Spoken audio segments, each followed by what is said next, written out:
我是赵少康，欢迎你来到 TVBS 少康战情室。在我们现场特别来宾，高嘉瑜委员、陈世轩议员、蓝轩小姐、赖士葆委员、刘采薇议员、唐湘龙先生。好，美国国防部报告，解放军在2030年拥有超过1000枚核弹头，那而且会继续扩充核弹头到2035年哈。那现在可能是之前说是500枚、600枚了哈。那另外呢，中国军队的腐败阻碍了军事现代化啊，他们之前什么火箭军啊，什么也都发生问题了哈。那另外呢，国防部说中国的灰色作战效果适得其反，譬如说，他因为呢常常在这个跟菲律宾关系紧张，所以让美国跟菲律宾关系更密切。所以呢，意思说你中国其实达不到你的目的了哈。顾立雄说，这个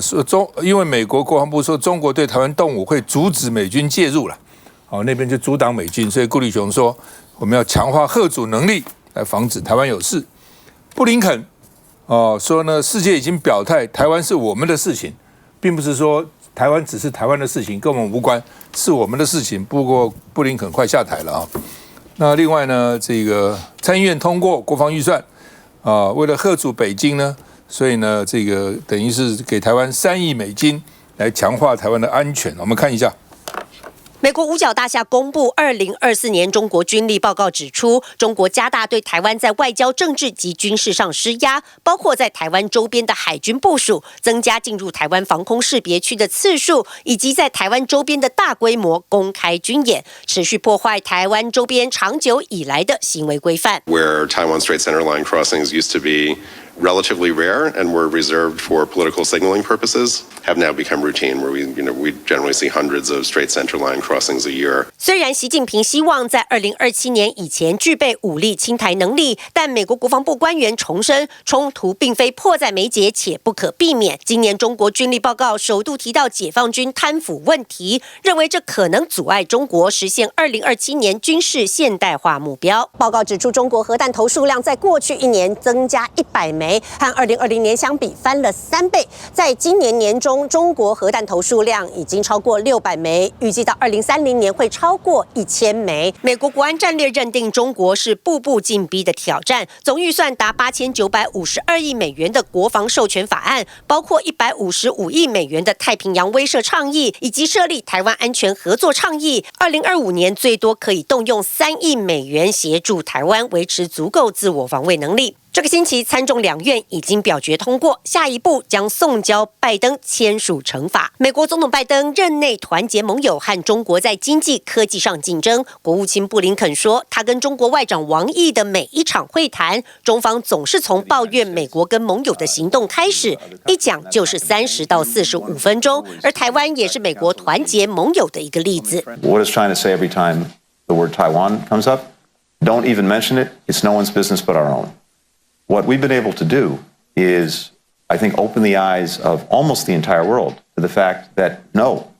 fundamentally, this is everyone's business.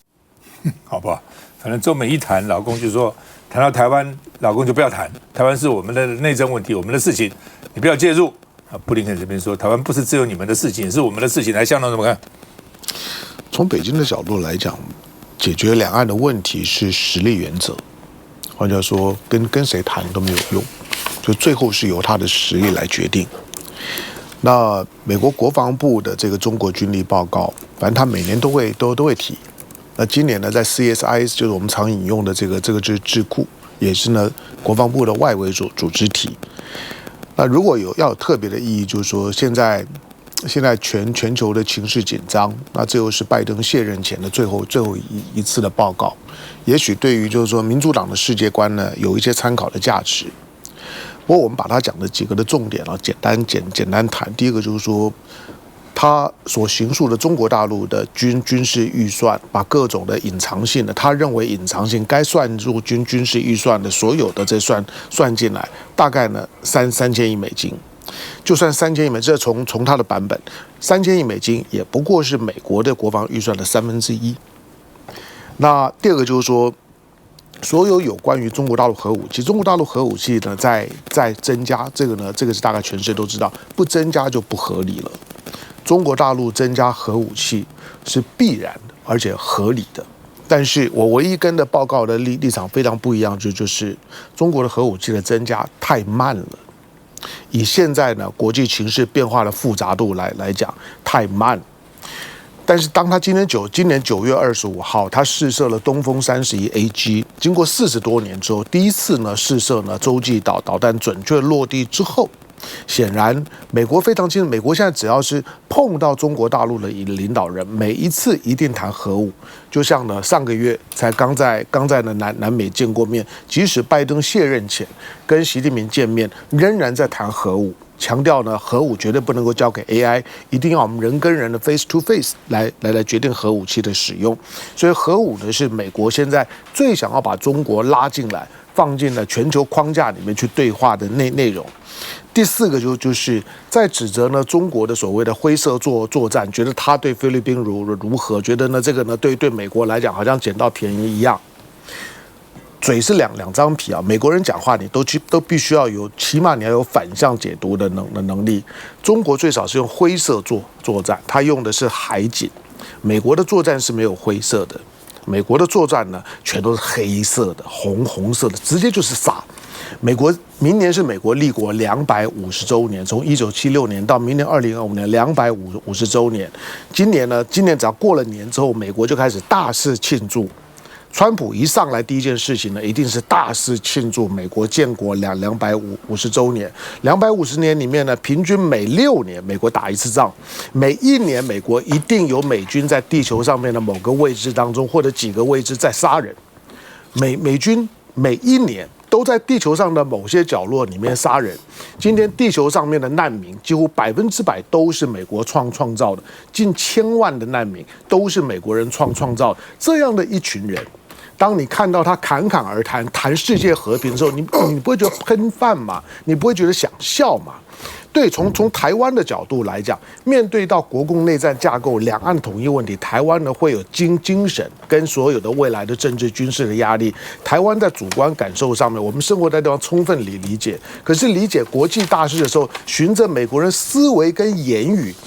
把中国大陆今天这么一点点的军事预算跟军事准备视为全球性威胁的增加，那在讲些什么东西？不管他叫做布林肯，不管他叫蔡斯，不管他叫做川普或者是拜登，都一样，鬼扯一通，他们是看不见自己的。中国起码45，从1979年之后到现在为止，已经45年没有在中国境外动过一枪一炮，连中国境内都是非常压抑的。美国我说了，每一天都有美国大兵在地球上面的某一个角落杀人，或者参与战争，它没有灰色地带，它全部都是黑色地带，直接杀的。这样的一个国家呢，在提所谓的军力报告，在指责其他国家发展军力，威胁的它的安全，他在讲什么东西呢？美国习惯的唯我独尊，以美国化为全球化，以美国价值为全球价值，以美国的利益呢作为它的全球利益，这是美国的标准论述。这种论述，美国人自己呢关门自嗨讲算了。你作为非美国人在听他讲话的时候，你起码要有思辨的能力。就基本上美国是我可以，你不可啦。我可以发展核武，你不可发展核武；我可以把兵派到海外去，你不可以。美国就是这样子嘛。来，施宝兄，我看一下啊，他今天比较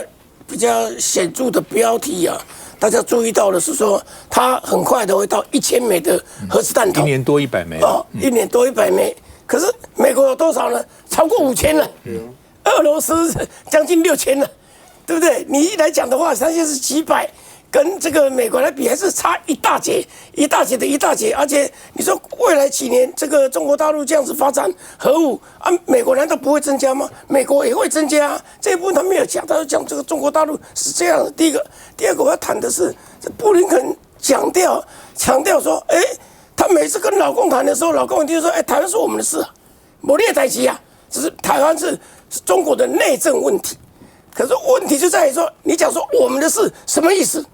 某种程度就大大的鼓励台独的力量喽。就是这个东西，某种程度你也可以讲说啊，台湾跟中国大陆没关系啊，没有关系了啊，这是全世界我们要一起，他要跟中国大陆要共管台湾，或者说他要保护台湾。第三个我要强调的是，川普前一阵子才讲啊，他让台海不要打仗，靠的不是这个啊，靠的不是说哎呀武器怎么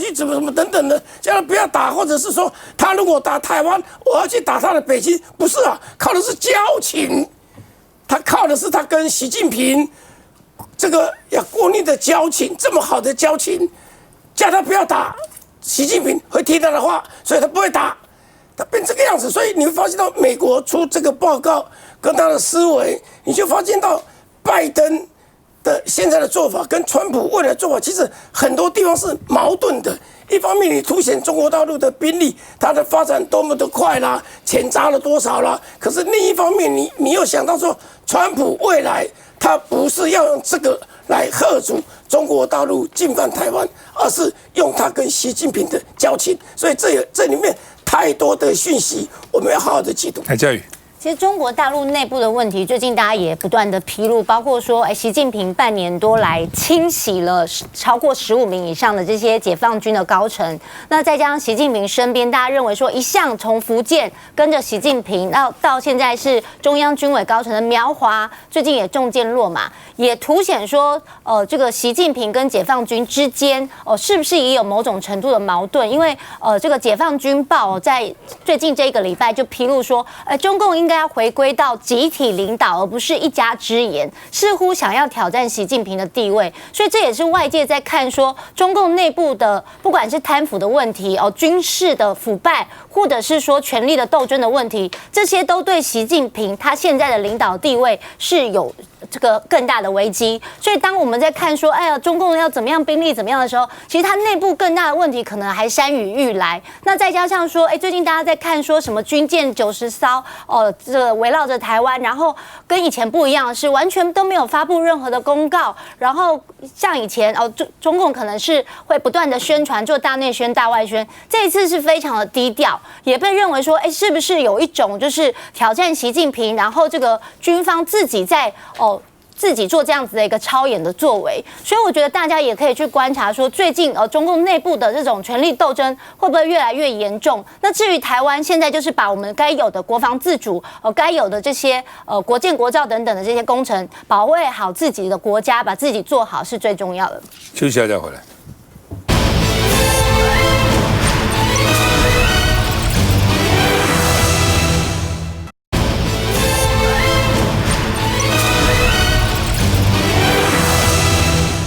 好，那么韩国呢，尹锡悦夫妇的国师，台湾很喜欢搞这个，看起来韩国也喜欢搞这东西啊，叫做渐进法师。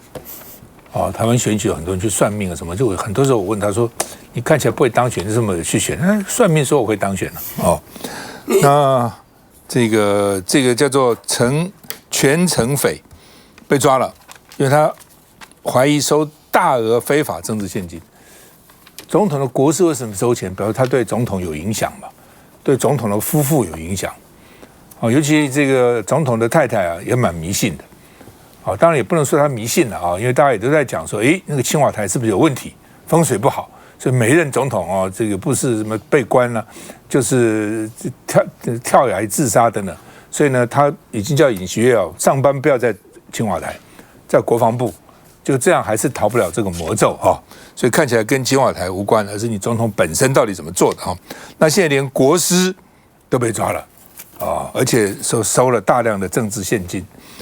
那另外呢，他们有个叫戒严联合侦查组传唤尹锡悦结果呢，他进入一概拒绝接受、拒绝出席，什么统统拒绝。那之前呢，他尹锡悦的理由是说，你们太多单位了检察官归检察官，什么警察归警察，什么调查归调查。后来他们现在已经协调了就是说只有一个单位让你尹锡悦没话讲那现在宪法法庭命令尹锡悦12月24号以前要交的戒严时内阁会议记录。你戒严，那当时你内阁开了会议怎么讲了？哪些赞成，哪些反对那另外呢，要调查尹锡悦不是那么顺利总统的保安室说，军事机密不能配合这个搜查，我们都是军事机密跟北韩有关，你们随便来搜查不行这牵涉到国家机密那有法学权威说，宪法法庭呢，虽然有一个是尹锡悦任命的，但是呢，会全部同意来这里弹劾他。那戒严当晚呢，军方准备了1万颗子弹，配上狙击枪，而且呢，黑鹰机呢会空降国会，就基本上他们要阻止国会开会了。但是呢，那天因为军队也没有完全配合，并没有真的真枪实弹去打。然后呢，这个他们这个在野党的议员又翻墙，墙也不高，翻进去开会做了决议，说这个禁止这个戒严，才阻止了。否则，如果他真的把国会清空了，然后呢，把国会议员也逮走了，也没有国会议员开会啊，就阻止不了他哈。所以呢，当晚呢，其实蛮恐怖的你现在知道真相后蛮恐怖的。那另外呢，现在韩国外长坦言，因为戒严令，现在呢要跟川普团队沟通有点困难哈。那另外，川普他跟金小胖好朋友啊，所以有可能跟北韩再重启核谈判，所以南韩也在准备要因应哈。我们看一下。手掌心写着一个王字，这段2022年尹锡悦辩论时的画面喧腾一时，当时就盛传他笃信巫术，有法师在背后指点，让他登上大位。 저 씨는 지난 2018년 지방선거 당시 출마자 여러 명으로부터 불법 자금을 받은 혐의를 받고 있습니다. 不过戒严之乱后，这个曾被尹锡悦当顾问的人也遭逮捕，过去有关他的争议又浮上台面。 이 사진과 영상으로 인해서 건진 법사와 김건희 씨가 무관하다는 국민의힘 쪽 주장은 설득력을 잃어버렸습니다. 本名全程培的渐进法师，早在2007就当过南韩第一夫人金建熙美术策展公司顾问，2022再当上尹锡悦网络竞选团顾问，插手每日行程、人事安排，地位更像尹锡悦国师。但这位宗教界军师如今被以涉嫌收贿为由紧急逮捕，是否也与戒严令有关，有待进一步调查。 비상계엄 사태를 수사 중인 검찰이 육군 특수전사령부 김현태 707 특임단장을 참고인으로 소환했습니다. 南韩检方也传唤有白虎部队之称的707特殊任务团团长，他承诺会如实告知实情。另外，南韩外长透露，他已经与美国总统拜登还有国务卿布林肯通话，韩美同盟不会因为政局混乱而松动。好吧，那个蓝轩怎么看南韩的政局？ 我觉得国事这个事情实在是真的，我是不是不晓得是不是东方都这个样子，还是说其实全世界都这个样子？大家记不记得，像以前国民党里面有很多那种信观音的啊。 那这个郭台铭很信这个关公啊，那记不记得先前那个罗志正传出桃色纠纷的时候，他不是去录那个蔡英文的音吗？他里面电话讲话是讲什么呢？他是建议蔡英文去看一个在什么新北市哪里山上的一个什么师傅啊，什么东西的。你看他们在聊天的时候会聊到这个看师傅，就代表说他可能也认为蔡英文平常也有在看师傅，所以他才建议说这个师傅更灵啊，现在整个政坛很纷扰啦，去看一看好了。所以我觉得这件事情实在是这个真的有点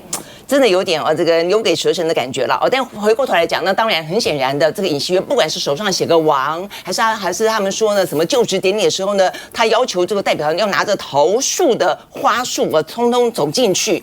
不是桃树拿驱魔的那种嘛，不可就是要很多的仪式啦。那包括呢搬离青瓦台等等，显然都没有用了所以回过头来看，我觉得对于民主的尊重，以及呢他自己本身的一些政治性格，以及在一个朝小野大的状况底下，他如何的去主导国政。 是不是具有反省的能力？我觉得都是尹锡悦目前为止最大的问题那我觉得对于这个南韩来看的话呢，问题确实还蛮棘手的。我们刚刚前一段在讲到说美国，其实美国的问题包括布林肯很特别，他在快要卸任前才讲到说，哎呀，我们曾经跟中国说，不是只有你们自己的事情，是全世界都已经表态了，台湾是大家的事情。我觉得这个时间点才讲，我觉得当然也是有点这个人之下台，其言也善嘛他可以更早讲一点，这是第一个。第二个，世界都表态了吗？其实你去看南韩这个部分，为什么大家会讨论它，会关心它？因为呢，不只是美国要上台的川普本身可能会造成一个变数。如果说尹锡悦真的下台的话，目前李在明可能是具有在野党当中最有可能这个去参选总统大选的。他就曾经讲过说，台海的问题是台海自己的事情。他说南韩呢建议不要去做任何的介入。他说呢，他就跟尹锡悦说，你就跟中国说声谢谢，你就跟台湾说声谢谢，然后呢管南韩自己的事情就好。那事实上不只是是这个南韩的部分，法国的马克龙也曾经讲过说台海的问题呢不要涉入哦，所以当然后来欧洲很多国家是批评他了哦。但我的意思是说，目前的话呢，其实整个的美国为首的这样的一个觉得自己是世界中心的那么一个逻辑，到了川普上台之后还会不会是这个样子？这是第一个疑问。第二个的话就是南韩自己本身这样的一个地缘政治的改变，实际上大家都在看啊。那尹学院目前看起来的话，我看今天有一位曾经担任过李明博这个执政时期的一个法制处长曾经讲过，他现在也是算是说是南韩当中的宪法权威了啊。他认为呢，目前的这个大法官当中应该都会一致通过哦。他描述说是认为现在尹锡悦所触犯到的践踏民主体制的状况，比起当初的朴槿惠来说，有过之而无不及，这完完全是两个不同等级的事情哦。我非常赞成，因为我认为戒严这件事情，尤其在民主国家戒严这件事情，是一点点的想法都不该要有的事情，这个非常邪恶的、非常一个糟糕、独裁的一个想法。那我觉得尹锡悦目前为止是触众怒了啦啊！那当然，目前看起来有两条路要走，一个就是政治这方面，政治这方面的话呢，弹劾国会已经过了，那接下来就是宪法法庭。那宪法法庭是不是如同我们刚刚讲到的南韩那位宪法权威所说的，应该会过2个月之内，大概就会见真章。那另外一个是目前尹锡悦我看起来他最极力去抵抗的，因为那个问题已经不只是在于说他是不是要下台，是不是南韩要重新总统大选。那是问他会不会坐牢的问题，因为坐牢的话，如果他纯粹只是弹劾，他可能就是下台而已。但是如果说他触犯了内乱罪的话，目前的依照他的状况，事实上他是主谋，而且很多的证据，刚刚赵先生也讲到了，什么他准备要把这个国会议员从国会里面拖出来，啊，包括呢要把军队派去这个什么选委会啊，避免他们要重新进行选举。这些事情都是他打算要去做的，只是他们底下的人没有去听命而已。那如果这个样子的话呢，他这样那个主谋的内乱罪的首谋，应该可能会到无期徒刑或者死刑，所以对他来说可能不只是坐牢的问题而已。所以你会发现尹锡悦这部分一直在全力抵挡，但是抵挡的过程当中，我不相信他没事做啦，我觉得他可能在销毁一些东西吧。所以到最后，他可能这些相关的通联记录啦、等等的证据啦，还在不在？那南韩的这个特别为了这个事情成立的特侦本部，是不是可以真正的把它绳之以法？我就这么未来要继续进行。我觉得尹锡悦最大的问题就是太看不起民主了。这段期间，我们也不断的在跟一些我们南韩之前有接触过的一些地方议员在聊天。那我觉得非常特别哦，这些年轻议员呢，不分党派哦，包含国民力量党自己的年轻议员，都认为尹锡悦应该要下台，都认为尹锡悦不应该再担任韩国的这个领导了。所以我觉得韩国整体来说就是一个这样的气氛，而且他们最大的是认为说，尽管尹锡悦他今天不管下不下台，这次的戒严都已经严重影响到整个南韩的一个国际形象了。其实包含今天早上的新闻哦，今天南韩的央行呢，它就下调了它的经济增长的预测到2.1%，是比之前的经济预测还少0.1的。那包含南韩之前国内的一些专家学者啊，也都说这次的戒严不只是经济会受到非常非常重大一个影响，还有包含整个政坛会有非常非常动乱的一个很长期的一个时刻，可能是10年，可能是20年，而且甚至是旅游也都会整体受到影响。也就是说，现在尹锡悦现在南韩整个是内忧外患。所以再说到川普其实过去一直都是夸口自己的谈判能力，他认为自己最有筹码就是大家都猜不到，谈判能力非常好。所以在南韩自己的这个政局又完全非常非常乱的一个状况之下，川普有没有可能会利用南北韩的一个争议，然后趁虚而入？那在尹锡悦现在可能自己又很想要保住自己这个领导的位置的状况之下，那很有可能就会被川普趁虚而入。我觉得这是尹锡悦跟国民力量现在遇到的一个最大的一个状况。所以我觉得从我们的角度来看呢，尹锡悦真的最好不要再就是继续坚持下去了，就是不要再这样困兽之斗了，否则接下来就没有本钱再跟川普进行谈判。那香港要补充，我们刚的嘉瑜呢提到，就是说大陆的贪腐，当习近平呢严厉的去检视跟处置，同时很有效的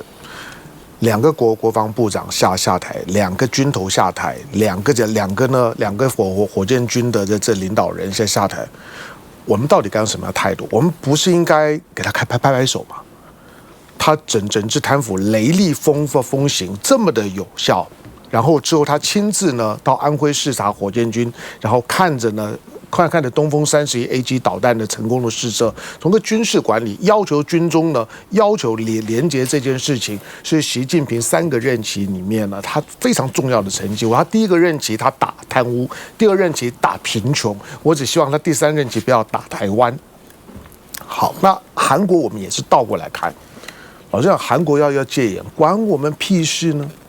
韩国要戒严是每个国家法律里面都有的东西，只是他们自己必须要去认定，就是说今天他宣布戒严符不符合呢韩国当下的政治情势的需要。那韩国人认为怎么可能符合？他基本上面的是违法的，是一个呢流产的政变，那是韩国人判断，高度尊重。我们既不需要呢让小编发个文呢去肯定他，自我类比，好像呢非常的同情他，也不需要去反对他，因为跟我们没有关系。可是尹锡悦在做的一件事情是可怕的，因为他想借刀杀人。他不止呢要把国会议员呢从呢国会里面拖出来，让他没有办法呢完成法定，那把它终止掉呢戒严的程序。请问你知道，当我派军队呢到国会里面想要拉人出来的时候，台湾虽然没有这样子做，可是台湾绕很多人去包围国会啊，这有很大不一样吗？你认为今天只是因为呢，他派了一支特种部队呢，想要挡住戒严，所以很可耻。可是平常我动不动绕一堆人呢，在国会外头的时候就无所谓，什么时候发生事情是不知道的。同时呢，他想要呢把他嫁祸呢给朝鲜，嫁祸给中国，然后呢让美国借刀杀人，既能够满足他戒严呢彻底呢打垮呢在野党的目标，同时呢让美国呢直接呢出兵呢去修理呢平壤，这才是尹锡悦可怕的。尹锡悦在干的事情是更值得我们关注的，就是同个时间呢，就是刚刚高嘉瑜提到的，是我们更值得关注，就是解放军这一次他真的军演吗？他有讲他的是联合利剑 C 嘛？他有说呢，他针对呢台湾，针对赖清德的出访的南太的3个小国家很不爽，他从头到尾都没有讲，他是不敢讲吗？他过去每一次都公开讲啊。他过去对你赖清德不爽，对你民进党谁不爽，他什么时候压抑过？那他有什么理由？他这次需要压抑，假装的好像呢，他军演被台湾识破了，所以不好意思讲出来。90几艘的军舰在海上监测可以看得到的，可是那是分散在非常非常广阔的海域里面，他一定在做某一些呢，他军事上的训练。可是有没有针对台湾？连美国、日本都说没有，你不要往自己脸上贴金。可是民进党从安全部门、从国防部门不断的一波一波的放话说有，他就在军演，而且他正在针对台湾。请问你在放这些消息的时候，跟尹锡悦呢在操作借刀杀人，想要把平壤给害死，把平壤拖进来，有啥不一样？为什么同个时间里面，韩国的尹锡悦呢跟台湾的民进党的赖清德政府同时呢在制造呢假消息，意图呢把他呢政治上面、军事上面的假想敌的对手把他拖进来，让全世界都认为他的假想敌准备对他不利，然后让他呢在政治上面内部政治处理变得比较有效，这才是我们应该警觉的。不要认为今天尹锡悦干的事情台湾没有人干，台湾的那个味道是很像的。休息一下再回来。